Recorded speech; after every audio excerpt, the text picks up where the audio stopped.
Grim_Reaper91 is now live. Streaming killer frequency, DJ Reaper coming to you live from 189.16 The Scream.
I could probably survive that fall.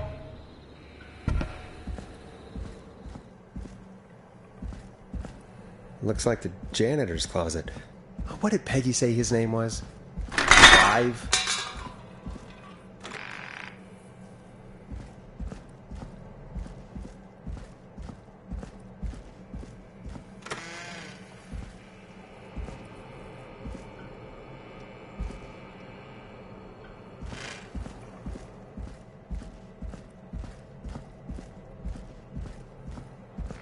I wonder how the show's going.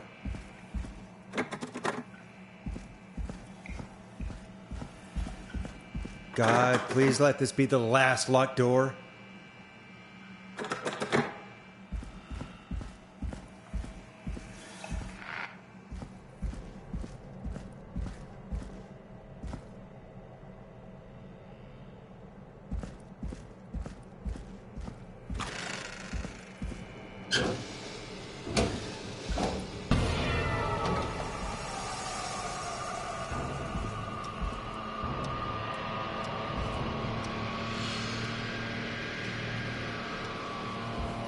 What the hell? Peggy is not going to believe this.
Ah, there's the beautiful key. I should be able to get back to the studio now.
Yes!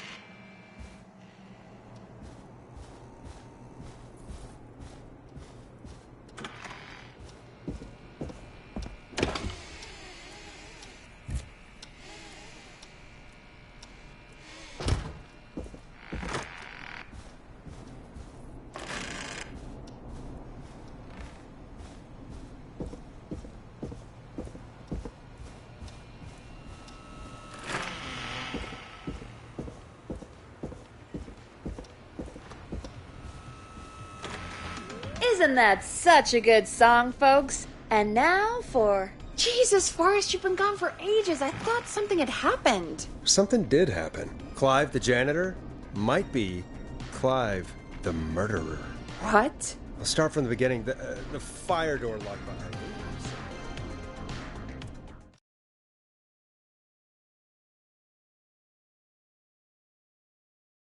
Why did you heave that thing all the way up here?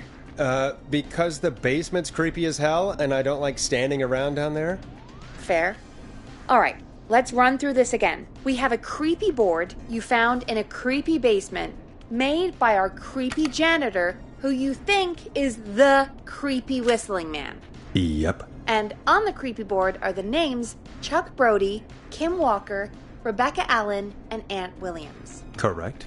And you think one of these people will be the whistling man's, Clive's, next target. That's right. And we've got to find them. You said there are 4 locations listed there too? The hospital, the power station, the gas station, and the trailer park. Clive must think the target is at one of those locations. Forrest, you're gonna have to figure out if any of the potential targets are at one of these locations tonight. Hit the button if you need any help.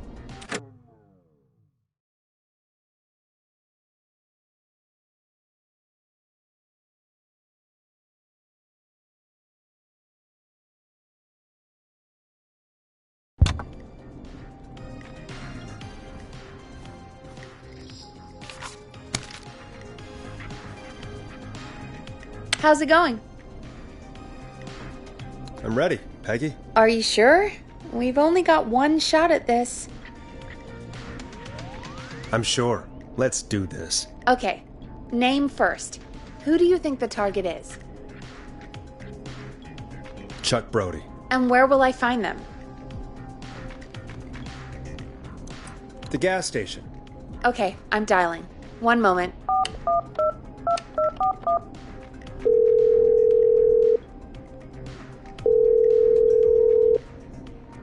Hello? Chuck Brody! Listen, I know this sounds crazy, but we have reason to believe the Whistling Man is coming for you.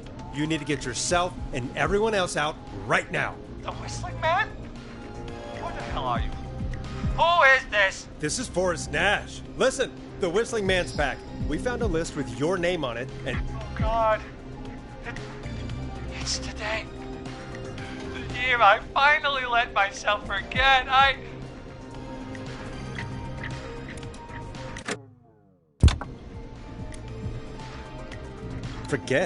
forget what? Forget. No, man. I gotta get out of here.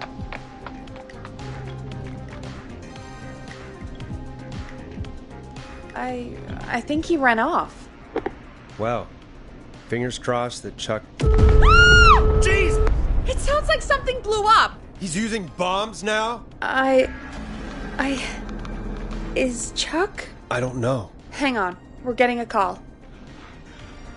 Hello? Chuck? Chuck! Forrest, the whole goddamn gas station's gone up. Is anyone hurt? I don't think so. I got everyone to follow me out. The town's only ambulance was blown to hell, though. Yeah, damn it, that fireball threw me. I've got to get to the hospital. I'm not feeling great.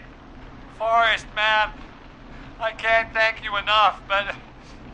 yeah, I gotta go. Wait, Damn it. We lost him. What was that about today? Oh, Forrest, the call board is lighting up.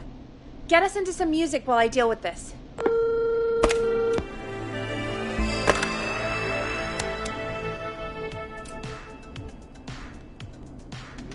Here's some music while we regroup here on KFAM 189.16, The Stream.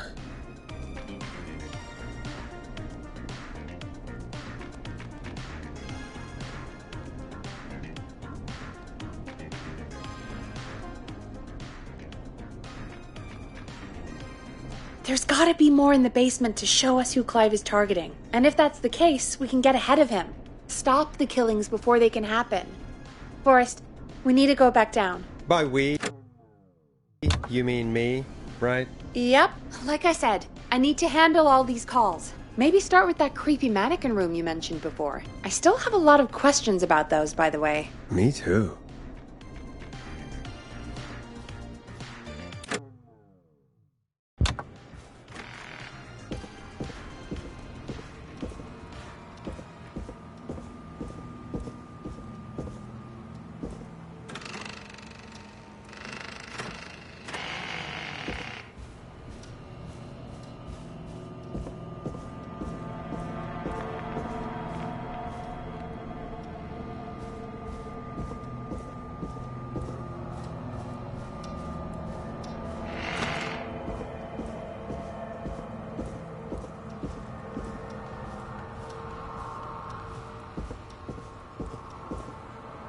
Locked tight.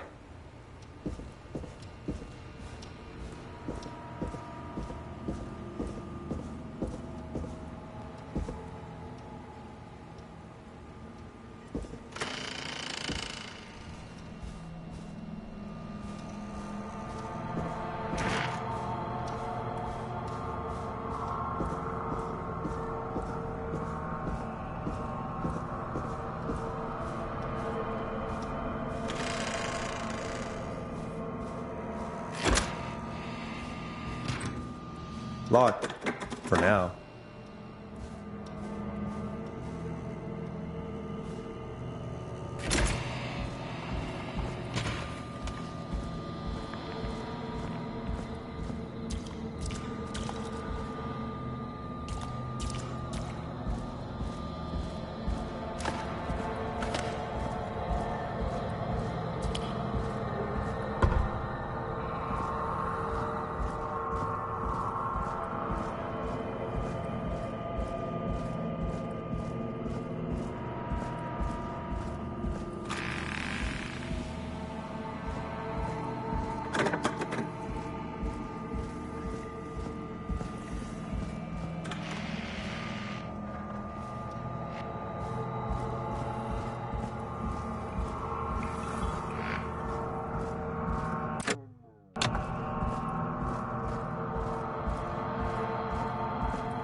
The key. Was this always here? I must have missed it when I brought everything upstairs.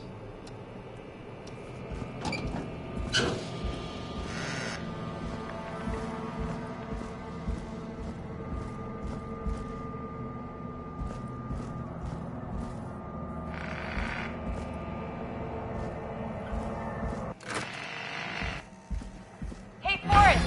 Peggy, give me some warning before yelling down the intercom. Sorry. Buzz the intercom when you find something and want to discuss it.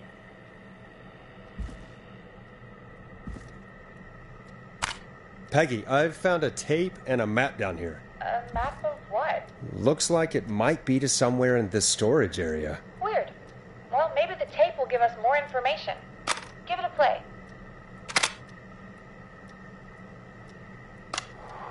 George Barrow, 1968. That's when this all began for me. Follow the maps, find the tapes. Wait, George Barrow? We all heard that he drowned after a night out drinking.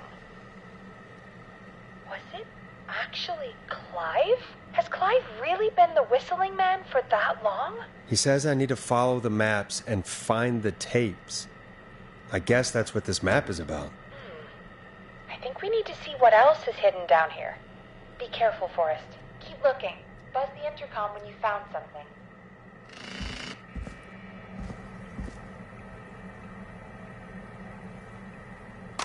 Time of autopsy is 7 a.m. Cause of death is asphyxiation from drowning. The degree of liquor indicates that the subject has been deceased for 5 hours. That puts the time of death.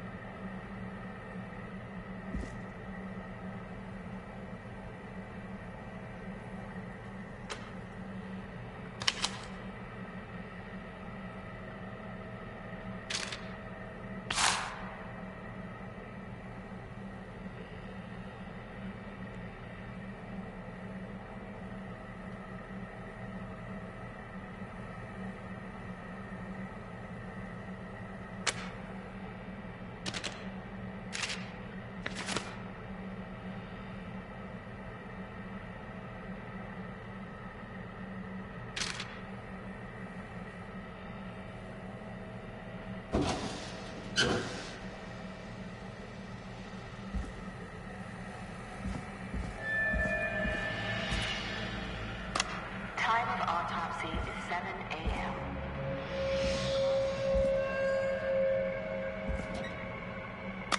Small lacerations to arms, legs, and face, typically obtained by that puts the time of death. Preliminary toxicology results shows no signs of inebriation.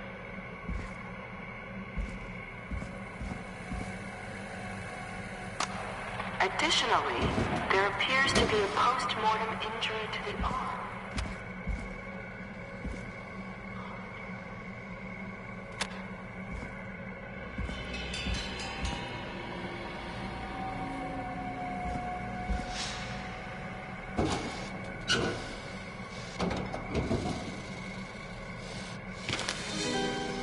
This has to be important.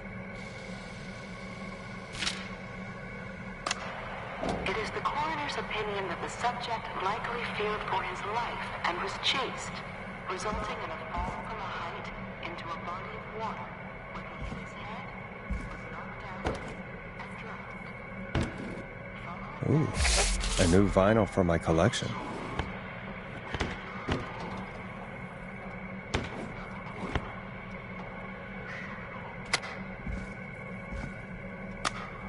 If you're listening to this, then I'm probably dead. What the?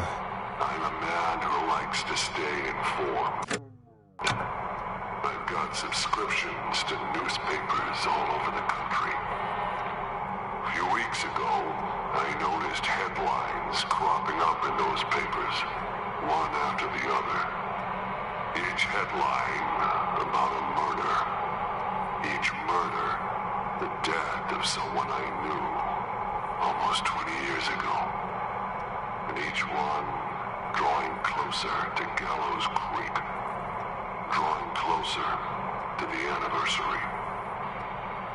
None of us are innocent, but I don't think we deserve killing. All I hope now is that I can save some folk from the worst. That I can, I don't know, do something to make up for what I did back then, I guess. I didn't kill anyone, mind you, but that's past mattering. Now, there's more I could say than I should say, but my employer made it clear that my family would pay a high price if I ever spoke out. So, hopefully I've said enough for you, listener, whoever the hell you are, to start putting the truth together. What the hell? Peggy is not going to believe this.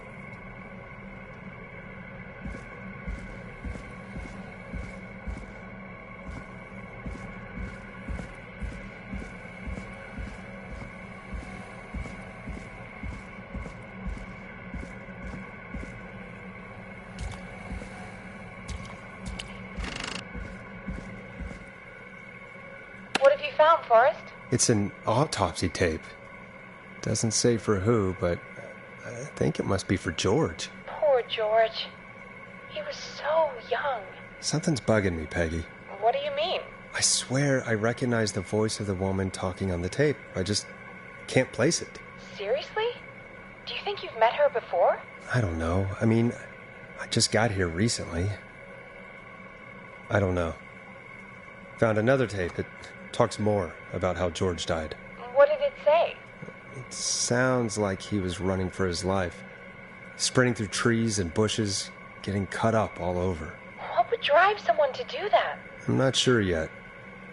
There's also a tape about a toxicology report. There were no signs of drinking or that he was on anything. What? But everyone said he went swimming drunk and drowned. It was in the newspaper and everything. I found a written autopsy report. What does it say? According to that, it's just like you said at the start. George drowned after getting drunk. Said he liked to fight, too. But that contradicts the tape. I know. And I think I know why. There's a note with the report that says, "I'm sorry I made you do this, Virginia." If it was on the autopsy report, then Virginia must be our coroner. Wait, the caller from earlier, when we had to call the takeout restaurants, wasn't her name Virginia? We need to call her back once we finish down here. It looks like she might know something about what's going on. I found a tape that introduces a new detail to the story. Post-mortem injury. Apparently, his arm got caught in a car door. A car door? Yeah, after he died. How do you suppose they can tell? How can they tell? I'm a radio producer, not a coroner. In another tape, the coroner comes to the same conclusion as I did. George was running from something. Maybe an animal? Maybe, but then there's this next bit, where the coroner thinks he was moved post-death. Moved the body? How weird.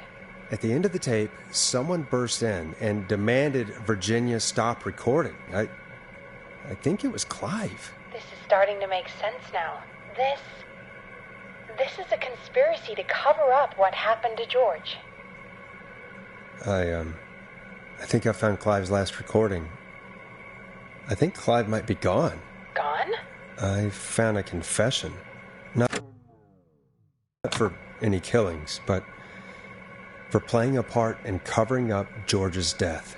He left this behind in case he died. He hoped someone would find it. Do you think the Whistling Man already got him? Possibly. We've had a lot of callers tonight, but maybe not every victim made it to the phone, you know? We don't know how many there really are. Christ, Forrest, that's dark. I know, but Clive said he had read about other murders in other towns, and that the murders were all folks who knew about the incident. And the killings were getting closer to Gallows Creek. He said he wanted to do something good for once. The board in his office. He wasn't tracking people down to kill them. He was tracking them down to save them. Ugh, why didn't he just come out with all of this? He said his employer threatened his family if he spoke out about any of it. His employer? The one who orchestrated the cover-up? Oh, Clive. I'm sorry for thinking you'd killed all those people. Do you think you found everything? I think so. Forrest, what's going on here? Someone wanted that boy's death to seem like an accident, and they hired Clive to make it look that way. Come back upstairs when you're ready. We need to figure out our next step.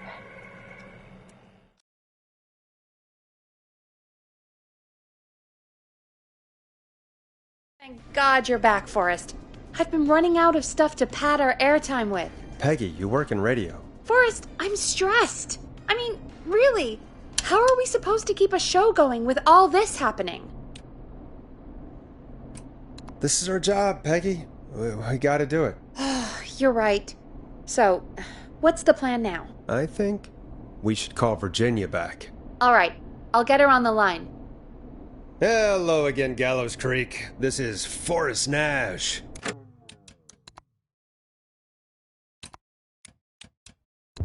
We're circling closer to the truth behind tonight's events. To this end, we're calling back one of our earlier callers, Virginia Sullivan.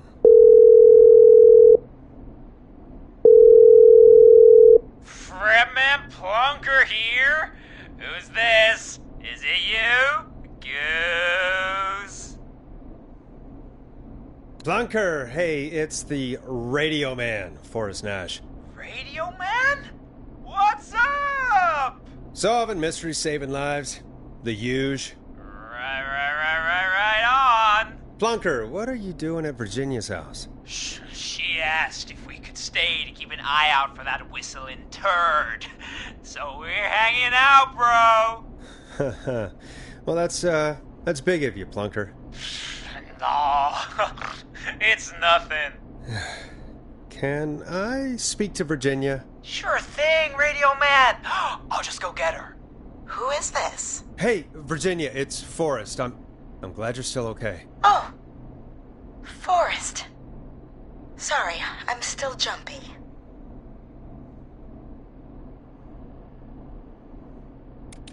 Sorry to hear that, but listen, hey, we need to talk. What about? We're calling because we think you can help us understand why this is happening tonight. Me? What would I know?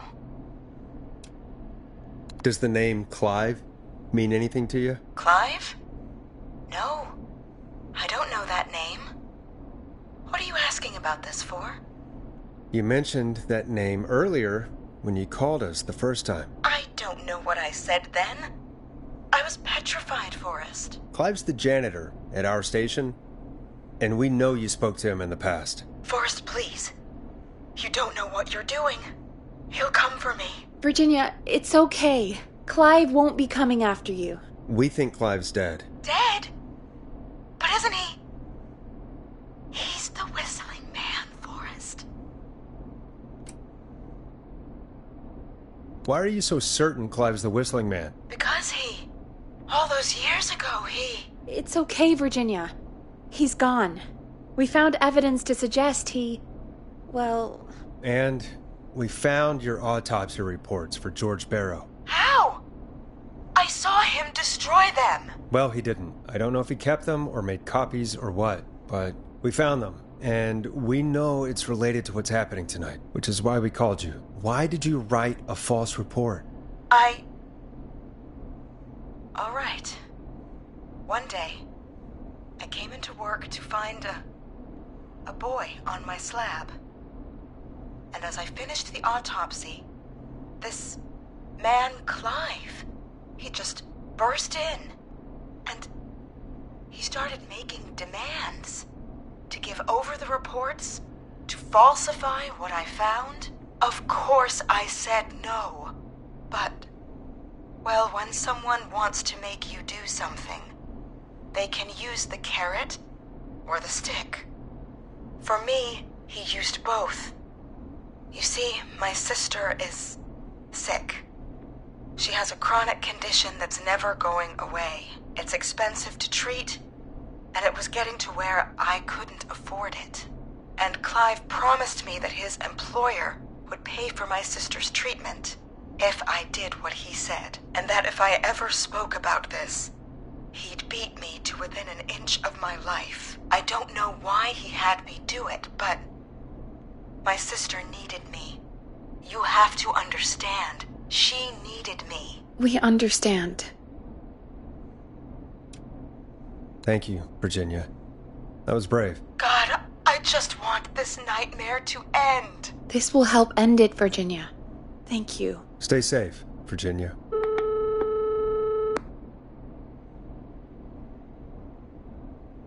So, Virginia's tied up in all of this. Clive threatened her to keep quiet about George's death. But for who? Why cover up these details? We could try Sandra. What would Sandra know? I don't know, but we have to start somewhere. Anyway, just be careful when you're talking to her. Don't push too hard. We don't want her to hang up. I'll be careful. All right, calling her now. Hopefully she's at her jazz studio. Aha! Forrest, you're through. Hello, this is Sandra at Jazz Pizzazz Jazz Studio. Who is this? Hello again, Sandra! It's Forrest Nash of 189.16, The Scream. And you're live on air. Oh, I always thought folks called into a radio show, not the other way around. How jazzy. What can I do for you? Well, we're trying to understand what's behind the attacks tonight. We had a few questions. Why, Forrest, of course. Heck, after the way you saved my life, I'd say yes to just about anything you asked. Really? Well, that sounds nice. I might just call you back tomorrow then, too. You got my number. But what about tonight? Is there anything you want to talk about right now? Remember why we called, Forrest? Of course. Do you know why the Whistling Man might have targeted you? Ha! As far as I could tell, he was just a knife-wielding psycho with superhuman cardio. He'd have chased after anybody. Right. Well, we think he might be chasing specific people. People who know about the death of a boy named George. Oh, I don't know anything about that. Sorry.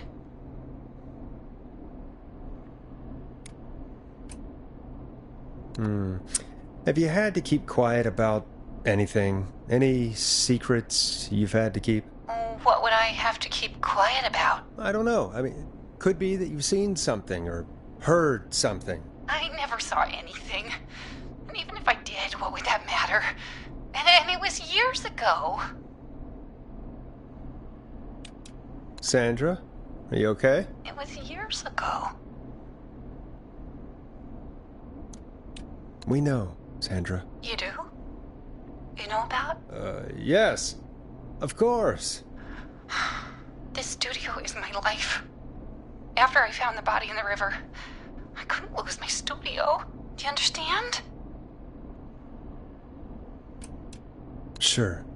I understand. When the rent just kept going up, he said he'd stop if I just needed to keep quiet. And everything would be okay.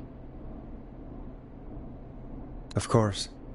We understand. I mean, it's not like I killed him. What was the harm in saying I found him in the reservoir instead of the river? Right? Right? I'm sorry. I can't do this. And she's gone. I don't think that could have gone any better. You truly did great, Forrest. Well, folks, if anyone out there has any thoughts on what's going on tonight, please call in. That's good timing. We've got a call waiting just this second. Welcome to 189.16 The Scream, with me, your host, Forrest Nash. Hi, Forrest. I know this is really out of the blue with everything happening tonight. But I wondered if you could send this special birthday message to my uncle. No, I don't wanna. Oh, come on! It's his birthday. I won't have a chance to do it again until next year. May as well, Forrest. Fine. What's his name? Thank you, Forrest. He's my Uncle Ronnie. His first name's Peter, but he never liked his name. But since he always had salt and pepper hair, even as a kid, can you believe it? Folks always called him Pepper. Thanks for the history lesson. Is there anything besides happy birthday you would like to say to Mr. Pepper? Oh my god damn it! Yes! Tell him he can get the best birthday deals and party packages here at Putney's Pizza. Starting at You son of a bitch! Stop calling us! God damn it, Peggy, this is your fault. My fault? I said I didn't want to do it. Don't blame me because Brian Ponte can't control himself. Don't worry. We've already got another caller on the line. Just pick it up, okay? This is 189.16, The Scream. I'm Forrest Nash. You're on the air, caller.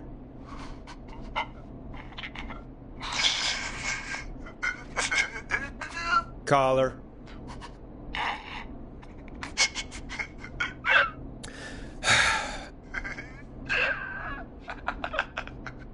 Ponte. Ponte's Pizza always delivers. Come rain or sleet or whistling man, we'll be there.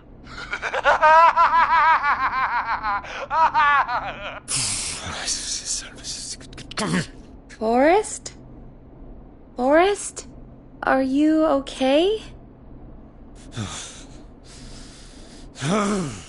Forrest? I hope the whistling man gets him with his own pizza slicer. Jesus, Forrest? Sorry, that was too much. It's okay. It's been a high-stress night. Don't worry about him anymore, okay? Not for tonight, anyway. I think he's spent for now. We've got another call, whenever you're ready. Folks, don't spend your money at Ponte's Pizza. That's all I'm gonna say about that. Moving along, I'd like to welcome another caller to 189.16 The Scream. With me, Forrest Nash. Who may I say is calling? Well, hello again, Forrest. Dawn. I bet I know why you're calling. I'm sorry I didn't play your song. There's a lot going on. But please? Never mind that now. First, I'm calling because I need your help. Are you in danger? I sure am. Do you mean... Yes, he's after me now. You? I think so. He must have heard me on the radio helping you.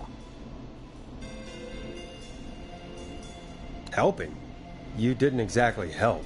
Maybe I've been helping more than you know. I was out following a lead, trying to work out who would be next, after Chuck. And what happened? And I started to feel like I was being followed. I came back to my apartment building, but this newfangled security system has me locked out. I need you to help me get inside.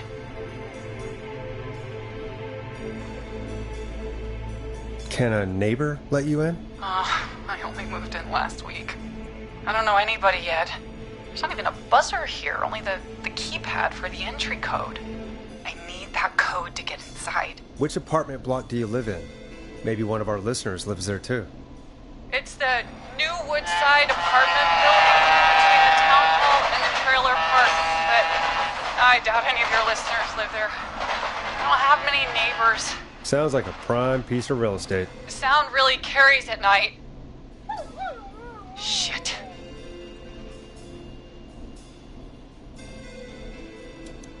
Is that a neighbor's dog?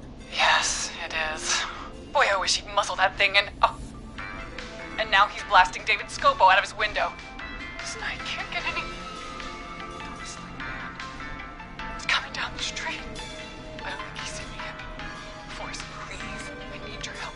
I need the code for that security system, or I'm gonna die.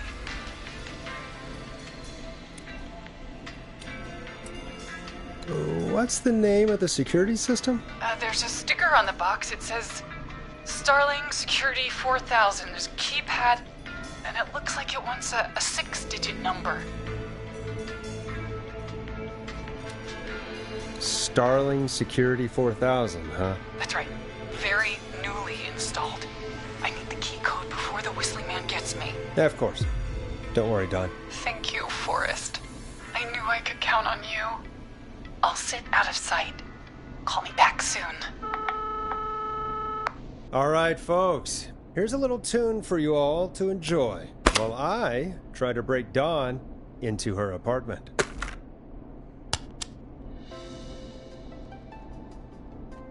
It's David Scopo with Moonlight. You were pretty quiet there, Peggy. Forrest, was it just me, or was there something... Yeah, it wasn't just you. Something was weird about that. Yeah, well, tell you what, we have a Starling 4000 or whatever here at KFAM. Clive bought one for the station. Maybe we can find something to help. Well, I'm not sure who, but to help someone.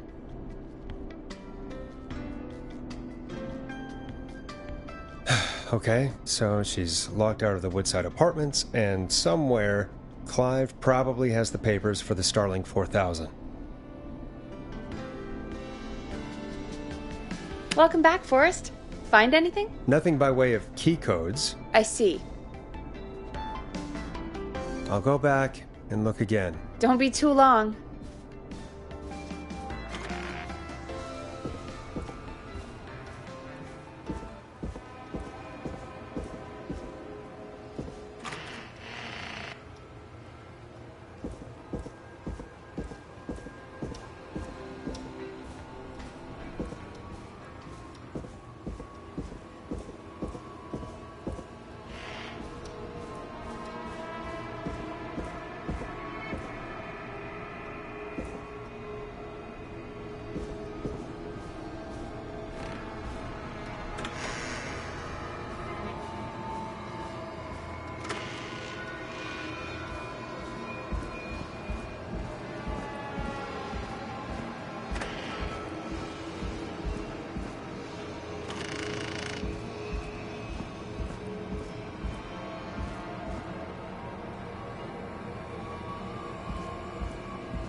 Order delivery form. Starling must have left this by accident. The system's not even installed at Woodside. Starling 4000. User manual. Ah, these codes should come in handy.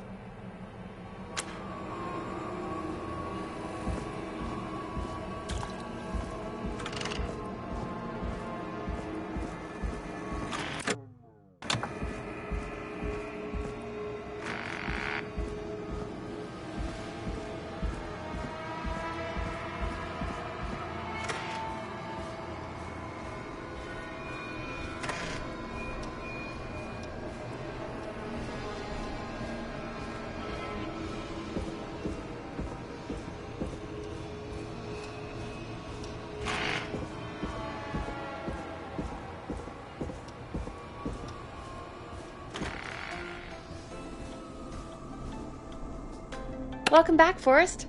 Find anything? The Starling 4000 security manual. It's got a bunch of codes. Good. And did you find anything else? I saw a list of everyone else who bought the Starling 4000. Know who was on there? Oh my god. Roller Ricky! Do you think we should give him a call? Is that crazy? I don't know what you'd say, but... Just put me through to Dawn. I'll take care of this one way or another. Okay, if you say so. When you're ready, shut the music off. Line 1, whenever you're ready. Dawn, are you there? This is Forrest Nash from 189.16, The Scream. Oh, thank God you're back. I was so afraid. What's the code to the gate?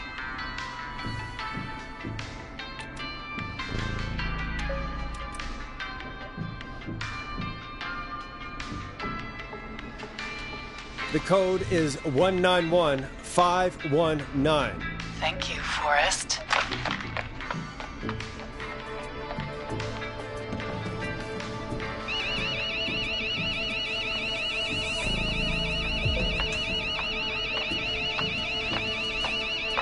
Son of a bitch.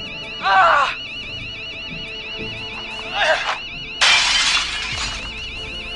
Is she?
Thank God. Hello? Is someone there? Ricky, get back inside and turn on the radio. Whoever that was, she was trying to break into the ring. She? Forrest, man, you got no idea. That was him. That was the Whistling Man. The alarm gave me just enough time to get my rifle. I don't like hurting folk, but I can't let anything happen to Maxie. He's my best friend, you know? Listen, man, I'm heading back inside. Gonna barricade that window. My man, thank you. You and Peggy can skate for free whenever you want, forever. That's a done deal. Thanks, Ricky. Can't wait. You got it. Talk to you soon. Okay, Gallows Creek. Here's some music while we process what just happened. So, the Whistling Man is a woman?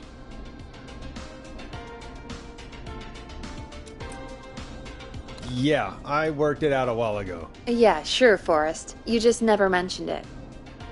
She called up. You spoke to her multiple times.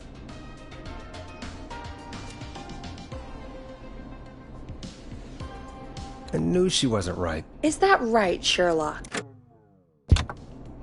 Why do you think she requested that song?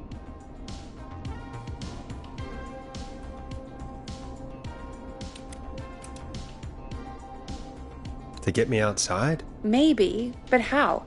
She didn't know the song was outside to start with. That's right. She never actually attacked me out there. So? What now? I guess I should make an announcement. We do have new info. Okay, kill the music and you can make the announcement. Okay, you're live in 3, 2... Hey folks, this is Forrest Nash here. I hope you're all safely locked inside. For those of you listening to that last call, you might be wondering what to make of it all. Here's our take. We now believe the killer is actually a woman, one who might manipulate you into letting her in before she attacks you.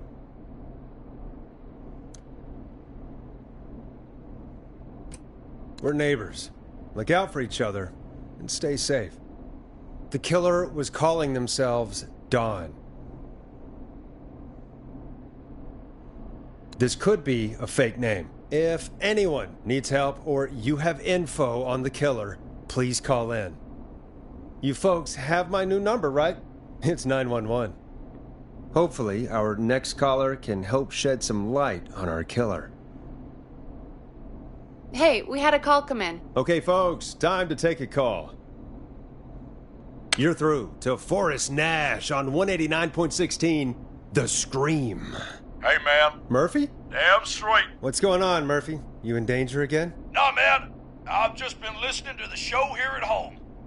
And since you asked folks to call in if they could help out, well, I'm calling. I don't know if I can say as much as other folks have, but I figure I wouldn't be a good role model to Fernando if I didn't try to help, you know? Sounds good. What have you got? What do you want to know? Well, what can you tell us?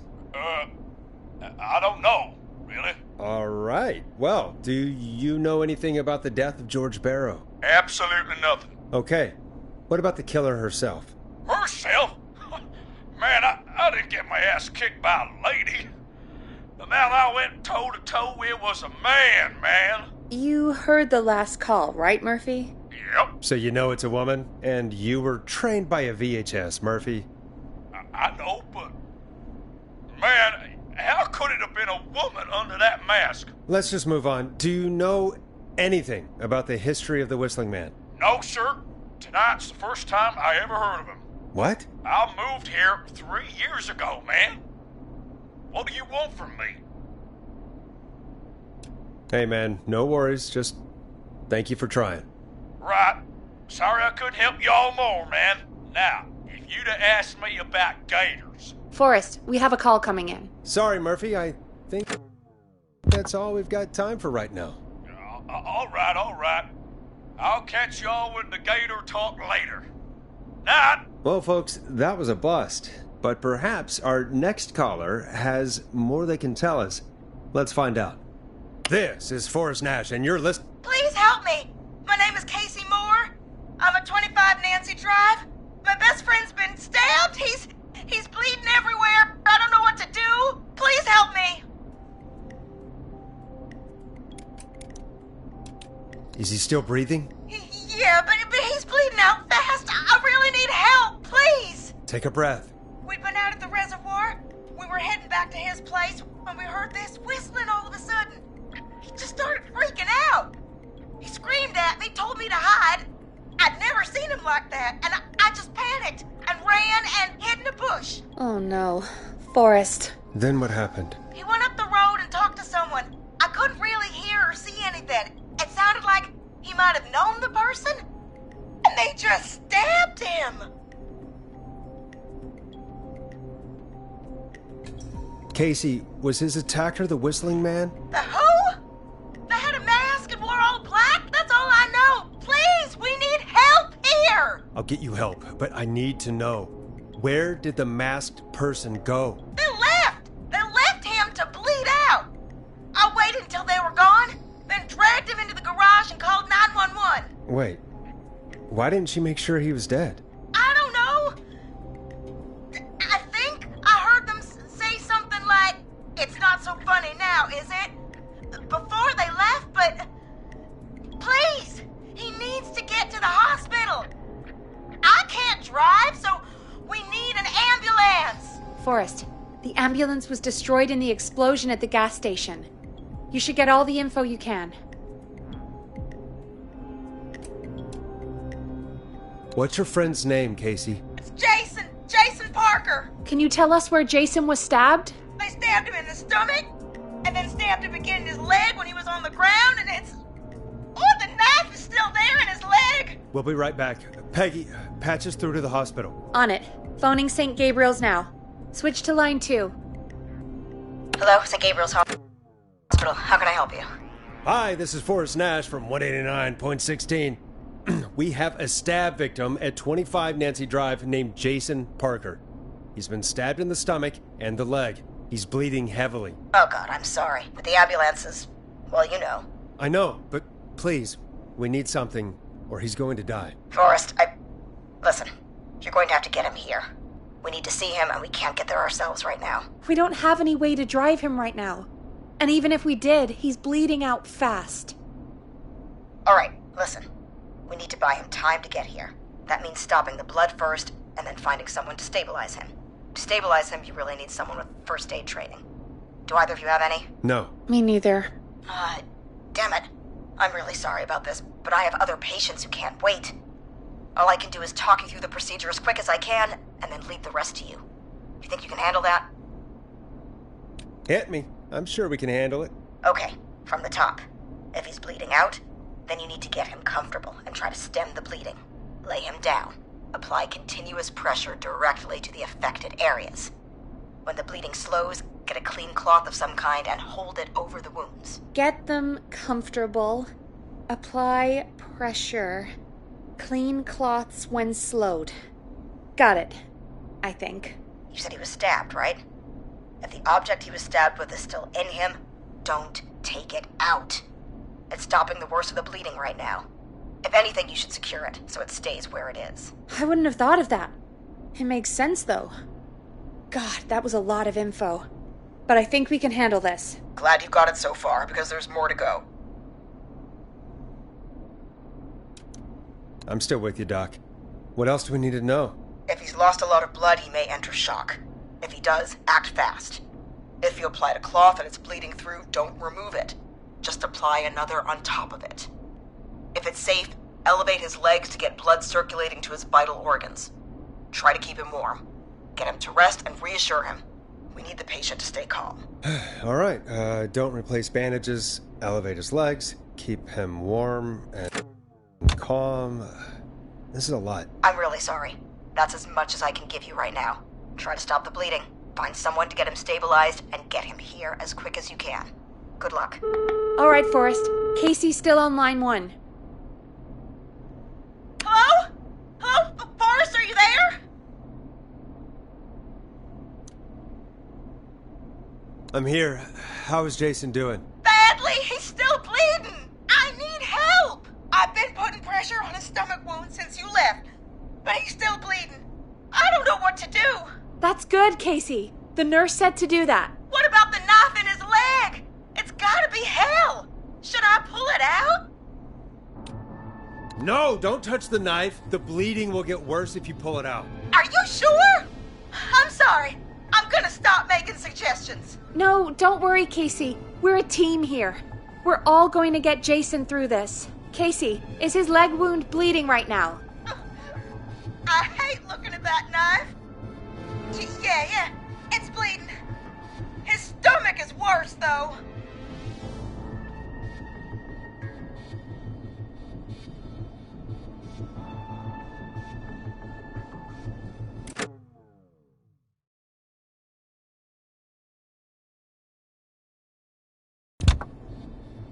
I think we need to secure the knife so it doesn't move around. Do you have anything you can tie around it? Yeah.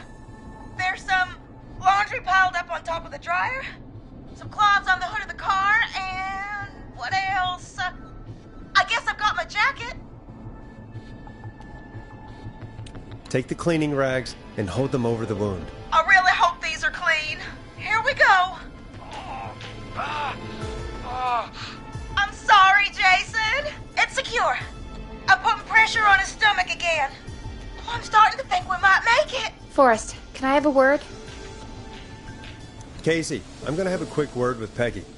Keep putting that pressure on and let us know when the bleeding is under control. You're doing great. But what if something happens? We'll still be here. Just shout if you need anything, and we'll be there. I promise. Okay. I'll wait. Jason, please be okay.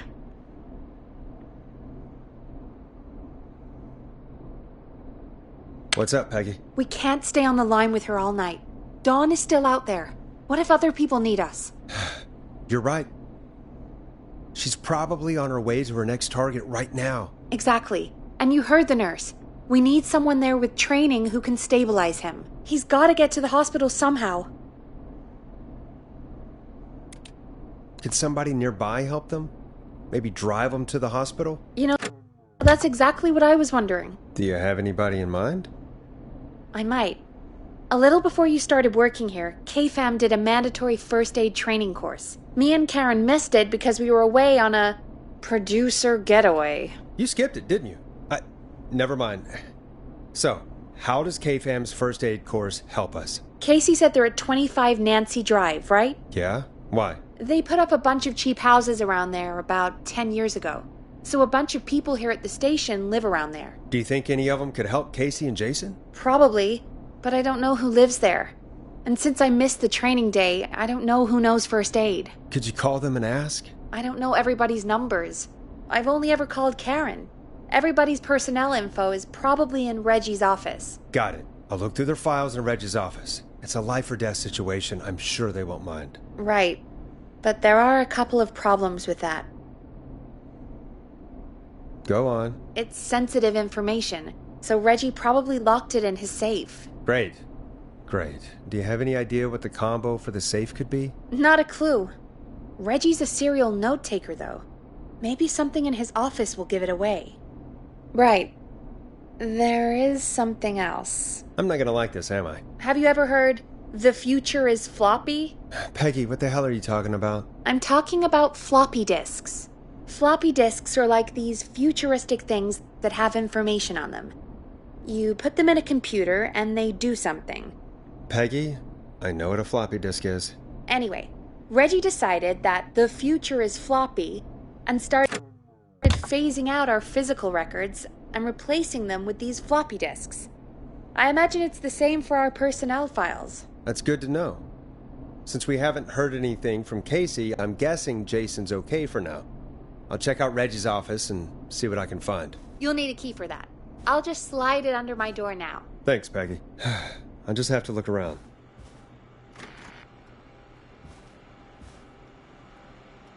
Good. I'll patch my mic down to the office so you'll hear me over the intercom.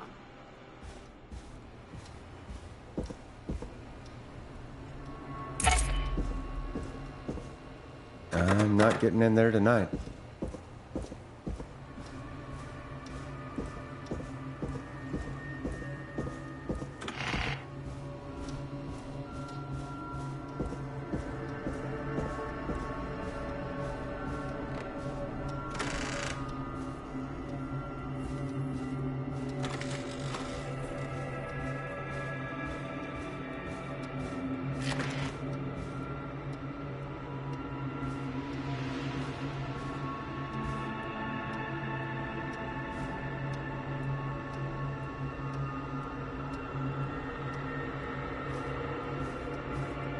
Looks like I need a 4-digit code.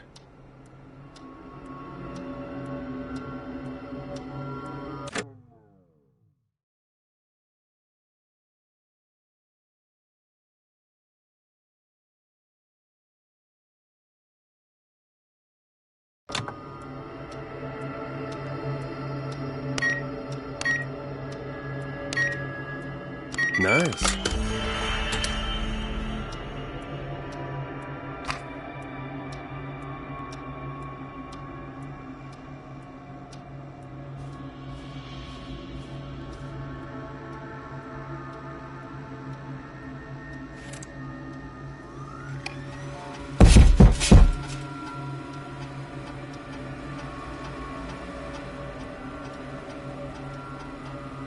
Hey, Peggy, you there? Yeah, I'm here. Did you find what we need? I think I know who our best bet is to help Casey and Jason. All right, good work. Who should I... Hello? Is anybody there? Please pick up. Casey, I'm here. What's wrong? Jason started going pale. I tried to get him to rest, but he just threw up everywhere. What's happening? What do I do?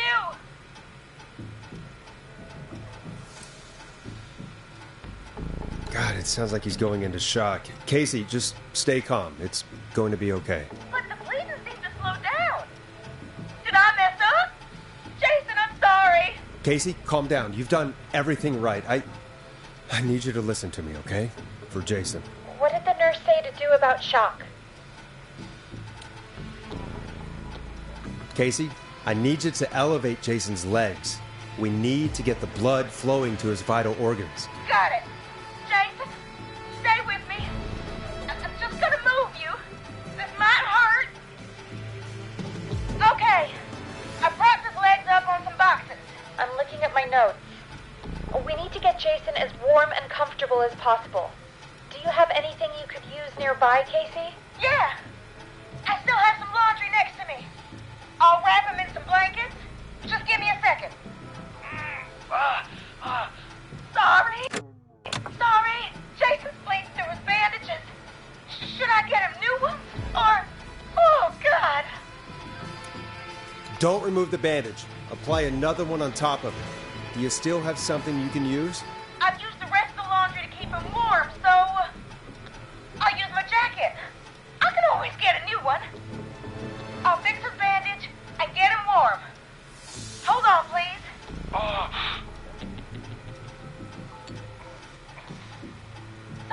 Sorry. I'm done. You're gonna be okay, Jason. Just relax now, okay? Oh, he's scared. He's not doing well. Is he gonna... Casey, I need you to be strong for Jason. Sit with him and reassure him that everything's going to be okay. Okay? Okay. Please, I can't give him what he needs. Please, help. I can't lose him. All right, Forrest, we need to hurry. Jason doesn't sound like he's doing too well. You said you knew who to call earlier? Who was it? We need to call John Hedges. He lives on Nancy Drive. He didn't really participate in the first aid training, but he's a former war medic. He's probably the most trained person we have. Really? I never really spoke to him before. A war medic, huh? Yeah, and according to Reggie's notes, John keeps all of his old equipment at his house. He's something of a hoarder. All right. What's his number? 5420735. Calling now. Let's hope he picks... Who the hell is this calling me? What time is it? John, it's Forrest Nash here at KFAM. We have an emergency and we need your help. Forrest? If this is a work emergency, then it can wait until the goddamn morning. Just leave me a note like everybody else. John, no, this is a medical emergency. A man has been stabbed by the Whistling Man, or... Never mind. He's badly hurt, and he's going to die unless we get someone to him now. The Whistling Man? What kind of joke is this? John, we're not kidding. A man is gonna die if we don't help him right now. Seriously? I haven't been called on for over 10 years. Where's the patient? What's his condition? He's at 25 Nancy Drive. I think we got his friend to stem the bleeding, but he's gone into shock. He's passed out right now. You say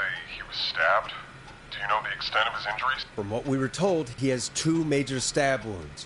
One to the stomach and one to the leg. The knife is still in his leg, and the stomach wound is open. Understood. Let me grab a few supplies and I'll head right over. Damned if he dies on my watch. Thank you, John. We'll let him know you're on your way. Good luck. Hello, Casey. Are you there? How are we doing? Bad. Jason seemed really weak and then just started thrashing. When he was thrashing around, did he hurt you in any way? Or are you okay? I'm fine, but Jason passed out. Please tell me you found someone to help. Casey, help is on the way. My colleague will be there soon. You hear that, Jason? Someone is coming. You're gonna be just fine. Just hold on for me, okay? Just hold on. Come on. Hello, Casey. John Hedges. I'm here about Jason. Please let me in.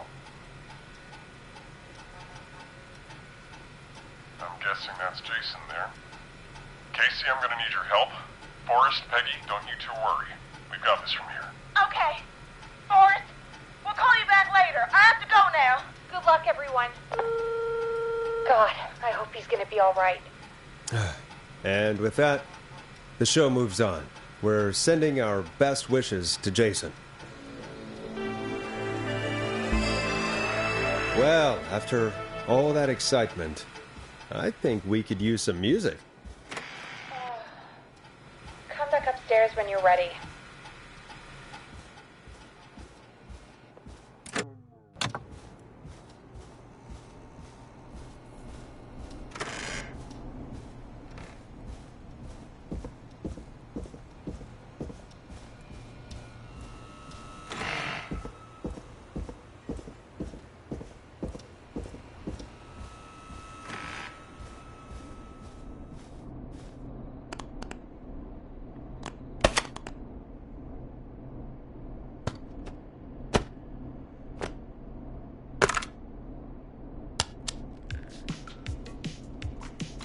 It's getting pretty late. This might be your last break for the night, so try to enjoy it. Give me a buzz when you want to go back on air. Let's roll. You got it. We've got another call coming through, too. Welcome back to 189.16, The Scream. I believe we have another caller on the line. How are you tonight, caller? Forrest, it's me, Roller Ricky. Oh, and Maxie's here too. Hello to you both. What's on your mind, Ricky? Actually, I think I have some info that might help you.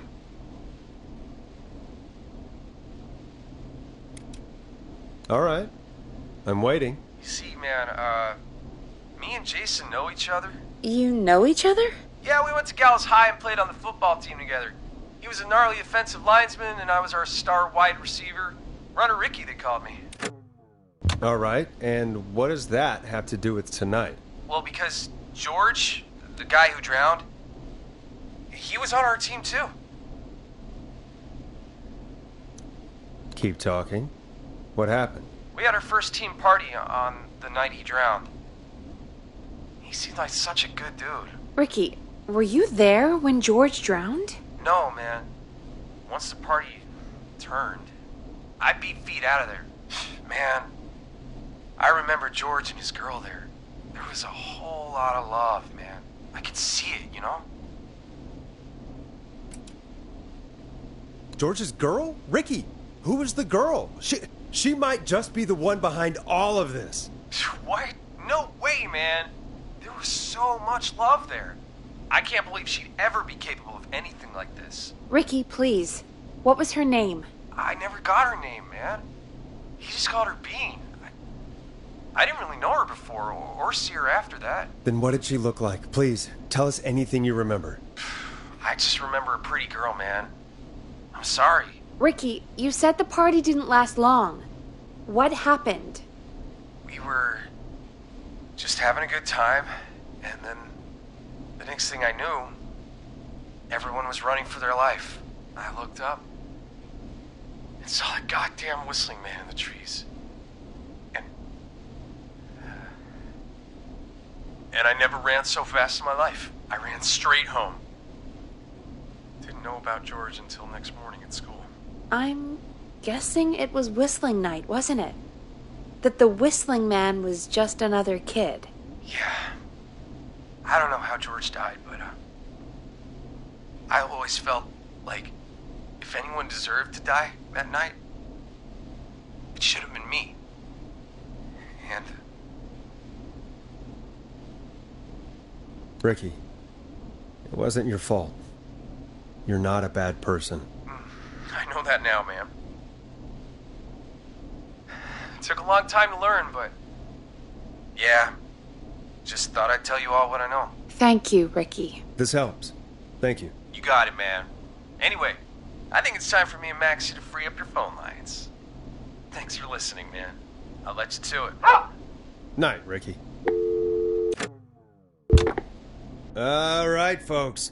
Looks like we got a new lead in the case. If anyone has any info about this mysterious being, please call in. If she was George's girlfriend back then, she's probably in her mid to late 30s now. Huh.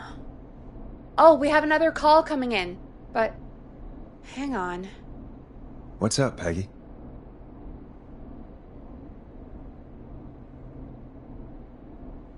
Peggy? You're gonna want to take this call off the air. Who is it? Just do it. All right, folks, it's time for another track. Here's one to help you sit back and relax. We'll be right back after this. I hope this is good news, Peggy. Who have we got?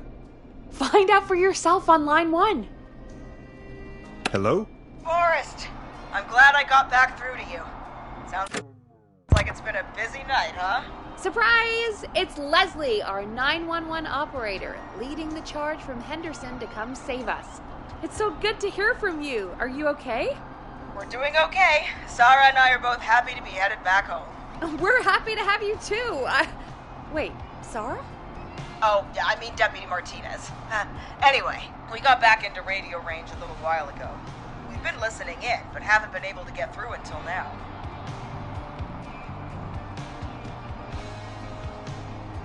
Ever since you found Sheriff Matthews, it's only gotten worse. It's been a long night. Well, it shouldn't be too much longer now. I'm glad I got through to you. I wanted to let you all know what's going on. I made it to Henderson. Turns out somebody had cut the phone lines, and they had no idea what was happening. After I told them, well, their sheriff sent a goddamn squad back with me to stop this. That's great news! That's crazy about the phone lines, though. Do you think the whistling man cut them? I'm guessing so. I don't know how the whistling man did it. But that doesn't matter right now. Listen, we're coming in hot, but we need your help. I know Gallows Creek isn't a big town, but if we don't know where the whistling man is, we can't get him. Her. That's where you come in. You can count on us. What do you need? It might be a long shot, but here goes. The whistling man already called up a few times. I bet she calls again. We're still a little ways out of town, so if she calls, stall her. Buy as much time as you can for us to get in. And while you're talking to her, try to figure out where she is. We'll be listening in, so once her location is known, we'll head straight there and end this nightmare. I'll do my best. I know you will. Heck, I can see the headlines now. Forrest Nash's interview of a lifetime. Anyway, I'll radio the other cars and tell them the plan is a go. Hopefully the next time I see you, it'll be with our killer behind bars. Take care now. We'll see you soon, Leslie. Oh, thank God. It sounds like this is almost over. We're nearly through this. I hope you're right. The sooner this is over, the better. I am right. Trust me. Anyway, we should get you back on air. Taking callers is the only way to see this through. Bringing you back live now. Welcome back to The Scream with me, Forrest Nash. The line is lit up, but before I get to our next caller, I just want to say, things are looking up. It's almost over, but for now, let's bring in our next caller. Evening, caller. This is Forrest Nash. Hello, Forrest. This is John Hedges. I'm here with Casey. I wanted to give you an update on Jason. John, is he gonna be okay? He's a fighter. He'll be fine. We've got him stabilized and resting in a bed. We're preparing to move him to the hospital. Thank you so much. If you hadn't been there, then... God, I don't even want to think about what would have happened. Of course, Casey. We're just happy he's okay. John, Casey, you two did all the work. Tell Jason to get well soon from us, whenever he's up for it. Well, why don't you tell him yourself? Is this Forrest? It is. I hope you're feeling better now. It's good to hear you, Jason. How are you? Oh, well, you know. I've got a hole in my stomach, and there's a knife in my leg, but John gave me something to take the edge off. So, I might feel even better than either of you. Oh. Take it easy until you get to St. Gabriel's. I will. But, before that, I needed to call you. I'm guessing the Whistling Man is still out there? I'm glad you asked, actually. I wanted to talk to you about that. Go for it. We spoke to Roller Ricky not long after you were attacked. You spoke to Ricky? Is he alright? He is now. I mean, he was attacked earlier, but this call came after. Hey, guys, I'm really sorry, but there's a call on the other line. I just need to make sure we don't have another situation brewing. You fill Jason in on what happened. I'll be right back. Sure, Peggy. Sorry, Jason, where was I? Yep. Ricky's fine. You don't need to worry about him. That's a relief. He told us about George. Sounds like everything's finally coming out now. It's been tough to hold it all in. Sounds like you've been holding back about something awful, Jason. I'm part of the reason my best friend is dead, Forrest. And the few who knew about it said if I ever said anything, I'd find myself in jail. For a long time. It was hell. And then the town just moved on. Like he'd never existed. What happened that night? I went along with the stupid prank, that's what. Whistling night.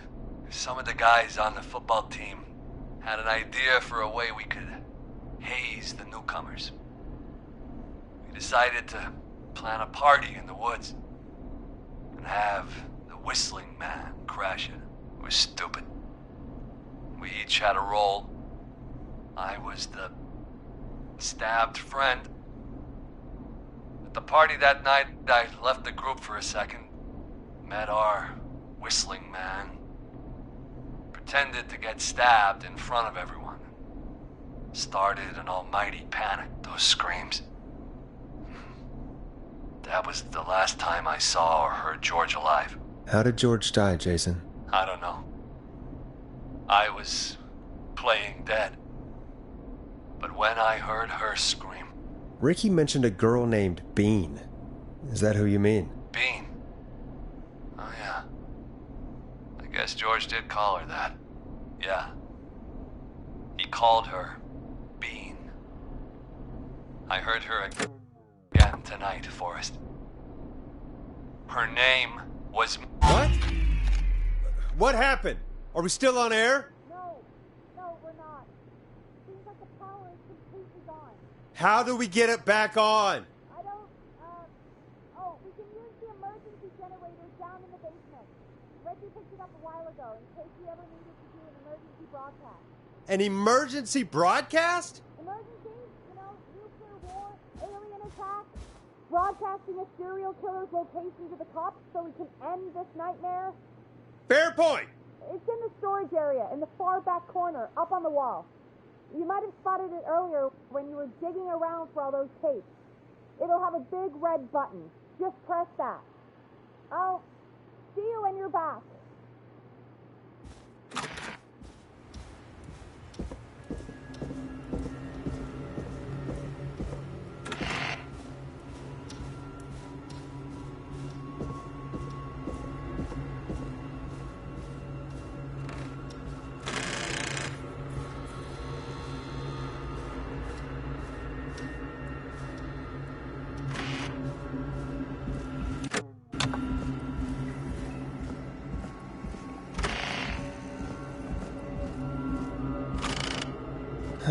Far back corner. Why is this station so big?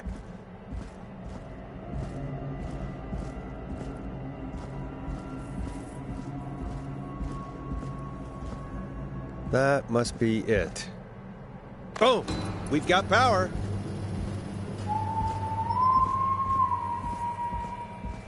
The Whistling Man. I need to warn Peggy.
Why is it locked? What?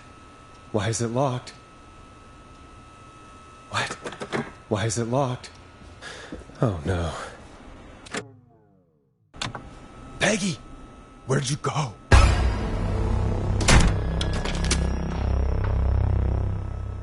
No way. This can't be happening.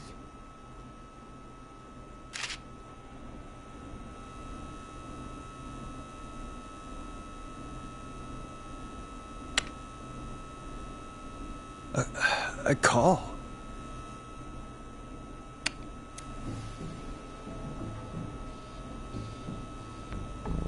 Where's Peggy, Don? Have some patience, Forrest. It's almost the end of the night. Almost the end of the show. But it's not over just yet. Got a little time still.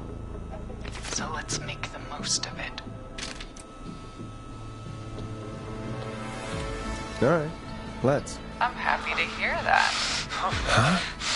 I thought we'd end tonight's Whistling Man special with a special guest. The one who started it all. Let me take that out of your mouth and... You crazy bitch! Let me go! Welcome to the air, Mr. Teddy Gallows Jr. Wait.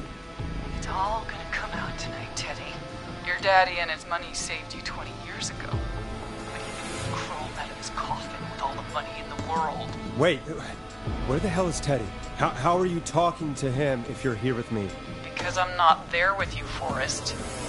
I'm here with Teddy, and if he says where that is, well, he knows he'll get it. See you. You're standing right in front of me. Oh, I get it. You're wondering who's there at the station with you. Forrest Nash, let me introduce you and all of Gallows Creek to my boy, Henry Barrow. Your son? You mean you... Wait, that he... Yes, Forrest. He and I had a son. So there were two Whistling Mans here. Of course. That explains how you were always able to get around town so quickly. And that's how you escaped the secret archives in the newspaper office. Don't think I forgot about that, Forrest. Locking my sweet boy away like an animal. And Murphy, he was right, wasn't he? He did fight a man. He did. I taught my boy to never run away from a fight. Hang on. Did you say Barrow? Then are you... Let me just get this mask off. Damn uncomfortable thing. No wonder Mooney went crazy wearing this. There we go. Marie Campbell? George's old girl. Oh, well, it sure has been years since I last saw. Oh, God damn it.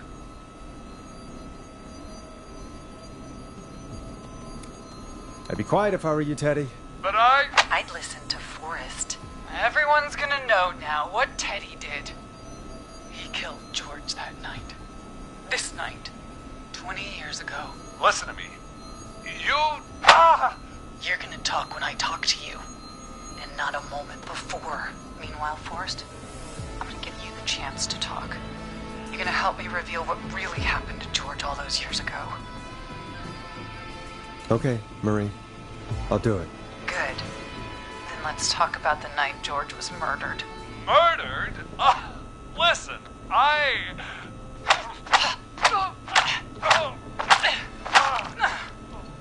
said you speak when you're spoken to. Now, I know you've done some good work tonight in piecing together what happened to George 20 years ago, and that's why I want you to interview us. Interview you? All right. I can do that. Thank you. I want you to help me and Teddy tell the story, Forrest. Do a good job. And hell, you might be the only one to leave here alive.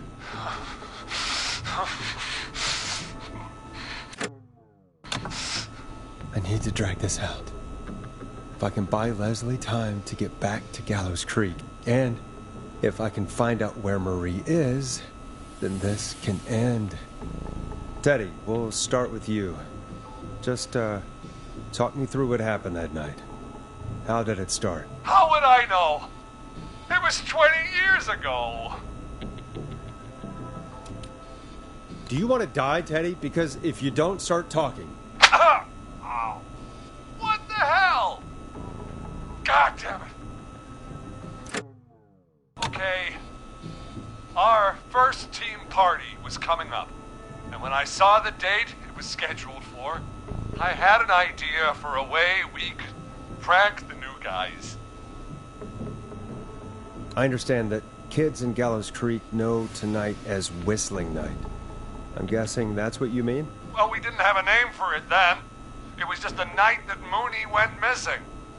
But Whistling Night is what they'd call it later. Wait. You mean this was the first Whistling Night? Keep talking, Teddy.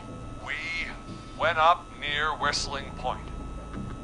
God, who was there? Me, Jason, and George, of course.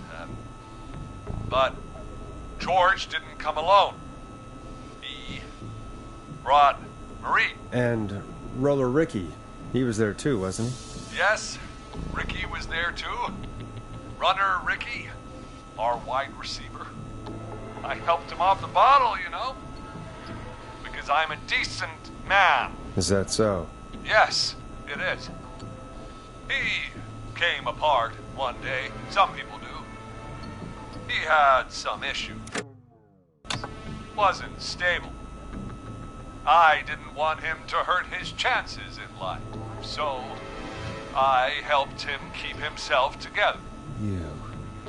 You were afraid he would talk about that night, weren't you? Keep talking. About midway through the night, we put the prank into action. We looked up at the trees and saw Jason there, bloody, like he'd just been stabbed. And the Whistling Man, screaming. And George and I and Ricky, we got left behind. But Ricky was in on it too. I know he was. He and Teddy were as close as anybody. Teddy must have told him the plan. No, Marie, you're wrong. Ricky didn't know. What? Did you miss that part of the broadcast? I spoke to him earlier. He had no idea what was happening. He said he was as terrified as anybody. Isn't that right, Teddy? You didn't tell him, did you? Ricky never could keep his mouth shut. If we told him, he would have given everything away. But well, it doesn't matter. He didn't run his mouth enough to tell anybody about it afterwards. He's still guilty. It was just a stupid prank. How can you still say it was just a prank? Oh, come on. God damn it! You made George think Jason had been murdered. He thought his best friend was dead. And so tonight you stabbed him for real? It's the role he wanted to play. Jason's still alive, Marie. He was with a friend. We talked her through how to stop the bleeding and got him professional help just in time. Oh. Well, shame he didn't have the good sense to die earlier. He's gonna regret that. Enough about him. Me and George took off running. But somehow we got separated in the woods. I ended up near the bottom of Whistling Point, and when I noticed George wasn't with me, I panicked. And then, I don't know how he snuck up on me, but the Whistling Man grabs me. I scream, and he starts laughing, telling me it's just a joke. I can stall for time here. Who was it, Marie? Who was the Whistling Man?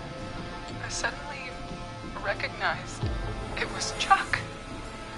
Chuck Brody was the Whistling Man, laughing away. But then he stops, and he's looking up at the top of Whistling Point. What was he looking at? Teddy, what happened next? Nothing. I mean, it was just... Teddy? George fell off Whistling Point. How do you know what happened? I saw it. You pushed him. You were up there. You were dressed as the Whistling Man too, and... I didn't push him, God damn it! I just chased him up there, and he kept backing up. When I saw he was about to go over, I reached out. That's what you saw. You liar! It's not my fault. He didn't know it was a joke. If he'd had any brains, he would have realized. Ugh, you bitch. No one's going to believe this. After all you did. If she's lying, why the cover-up? My future was at stake, Nash. You know what it's like. People like us are bred for bigger things. I'm going to be the mayor of this town, Forrest. And then governor. And then, who knows? What happened that night was tragic. It should never have happened. But it was a mistake. It was just a stupid joke gone wrong. So my father sent Clive out to clean it up. Why should a blip ruin my future? George was a blip? He wasn't a blip, Marie. His father covered it up from there. I searched for George's body all night, but... Sandra found him the next morning while out jazz running. She found him in the river, but she lied about that to protect Teddy. She said something about her rent going up, unless she... Teddy, did your father own Sandra Sharp's dance studio? It's Gallows Creek, not Sharp Creek. I'd answer the question if I were you, Teddy. Yes, okay. We own most of the town. That's it then. Your father was going to run her out of business unless she lied and said she found him in the reservoir instead of the river. What my father did in his business dealings is nothing to do with me. The false reports. That's why you killed Sheriff Matthews too, isn't it, Maria? Not just to get him out of the way, but... Everyone was in on it, Forrest. Even the coroner wrote a fake report. Said George was drinking, that he just got himself into trouble, and... Fake report? I only heard the tapes. You'd be disgusted by it. For all it's worth, Virginia didn't have much of a choice. She had a sick sister whose treatment she couldn't afford. She played along with the gallows to save her sister's life. And her own. Even still, she should have told the truth. I did my part. I tried everything I could think of. I even went to the newspaper, but no. That coward killed the story.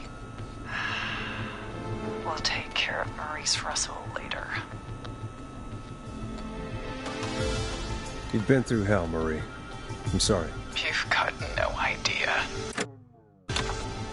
Never should have started. You shouldn't have pushed my door down the cliff. You should have been punished. It's coming to a stop. At least for now. Here, where George and I first met, before he joined the football team, was right after he shot the winning throw. Wait a sec. We're at Gallows Creek High, in the gymnasium. That's right, Forrest. Not that it matters, but yes, we're here. Anyway, I think that about wraps up the interview with Teddy. So... Marie? Where? Oh my God. Peggy! Teddy? You gotta help me. Quiet. You'll talk more later. Now I have to talk to someone who mattered more than you ever did. Peggy. It's been so long since I've seen your face. I worried you wouldn't come. Marie! Oh my God. I thought you... And here I was, thinking you'd forgot me. I'd never forget my own sister. Sister? Peggy, what's happening? Why are you even there? Wanna explain, Peggy? Earlier, while you were speaking to Jason, I got a call. You remember? Well, it was from Dawn. She said that my sister Marie was there that night George died, and that I should come to the gym for a reunion. And when you walked in, you found out. That my sister is the Whistling Man. Good to see you too, Peggy. Why didn't you tell me any of this? She said that it was my last chance to see my sister. I knew if I told you, you'd try to stop me or come with me when we need you on the radio. And I just... I'm sorry. This has to be a lot for you. What happened to you, Marie? You just disappeared one day. Disappeared?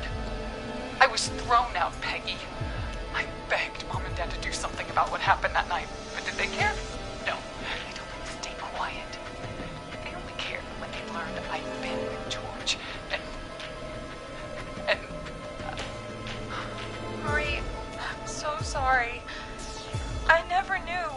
It's not your fault. Really, it's Mom and Dad I should be seeing right now. But since they're gone, well, I'll have to settle for the next best thing. You mean Peggy, don't you, Marie? Someone has to pay for what they did. Marie, please. Mom and Dad are gone, Peggy. Besides, you forgot me. Just like the rest. You forgot. Marie, Peggy never forgot about you. Keep your mouth shut. She kept a card from you. She kept it here on her desk. What card? The card you made me for my 8th birthday. What does it say then? Happy birthday, Peg. Now you're great and 8. Love, M.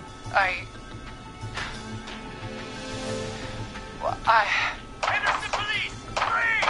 No! Henry! Get out of there! Ah! Peggy!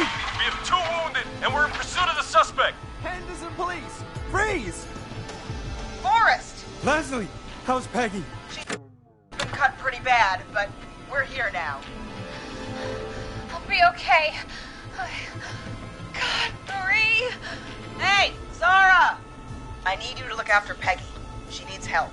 Now, we got here just in the nick of time. Where's Marie? She bolted right as we got here. The police are right on her heels. It won't be long now.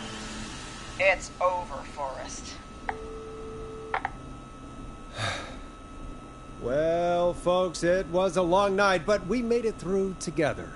I'm gonna head off to go check on Peggy. This has been Forrest Nash. And it's been a scream.